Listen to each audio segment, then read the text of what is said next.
ये बुलेटिन के आगाज में आपको बताएं कि रावलपिंडी में जारी तीसरे और फैसला कुन टेस्ट में पाकिस्तानी बॉलर्स ने शानदार आगाज कर दिया। पाकिस्तान ने इंग्लैंड की 5 अहम विकेटें हासिल कर ली हैं। रावलपिंडी में इंग्लैंड ने टॉस जीतकर बैटिंग का फैसला किया तो ओपनर्स ने 56 रन बनाकर आगाज फराहम किया।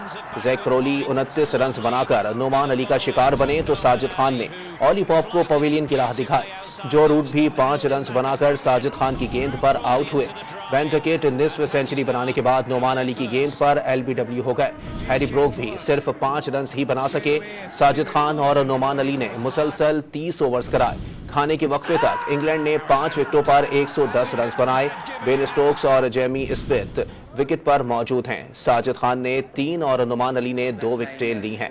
मजीद जानते हैं डॉन न्यूज के नुमाइंदे इमरान सिद्दीक से। जी इमरान, मजीद बताइएगा, ये पिच जो है वो स्पिनर्स के लिए काफी साजगार दिखाई देती है।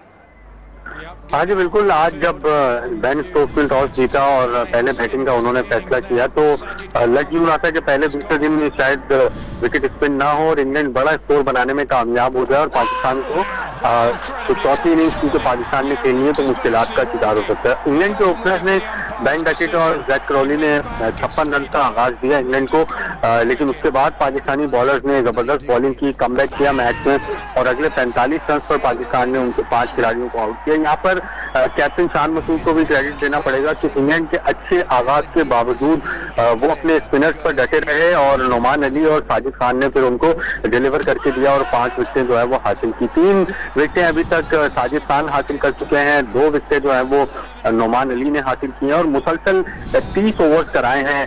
एक out of the box captaincy हमें शान मसूद की जानिब से देखने में आई है क्योंकि स्पिनर्स ने ही मैच का आगाज किया फास्ट बॉलर्स के बजाय और पूरे के पूरे 30 ओवर जो है 1 सेक्शन के हैं वो पूरे स्पिनर्स ने कराया और पाकिस्तान को 5 विकेटें दिलाई है। अब बेन स्टोक्स जो है वो इंग्लैंड की आखिरी उम्मीद है। अगर बेन स्टोक्स बड़ा स्कोर बनाने में कामयाब हो जाता है क्योंकि विकेट ऐसी लग रही है कि यहाँ पर अगर इंग्लैंड की टीम 250-300 रन भी बनाने में कामयाब होती है तो एक अच्छा स्कोर इस पर कहा जा सकता है क्योंकि विकेट पर गेंद बैठ भी रही है, उठ भी रही है, टर्न भी हो रही है, टर्न नहीं भी हो रही, स्ट्रेट भी जा रही है, तो बैट्समैन जो है वो काफी कंफ्यूज है। तो ऐसी विकेट पर अगर 250 या 300 रन भी इंग्लैंड बनाने में कामयाब होता है तो पाकिस्तानी बैटर्स के लिए भी बहुत ज्यादा मुश्किलात हो सकती है क्योंकि आगे जाकर में तो आज पहला दिन है, आगे जाकर जो है वो विकेट मजीद स्पिन होगी।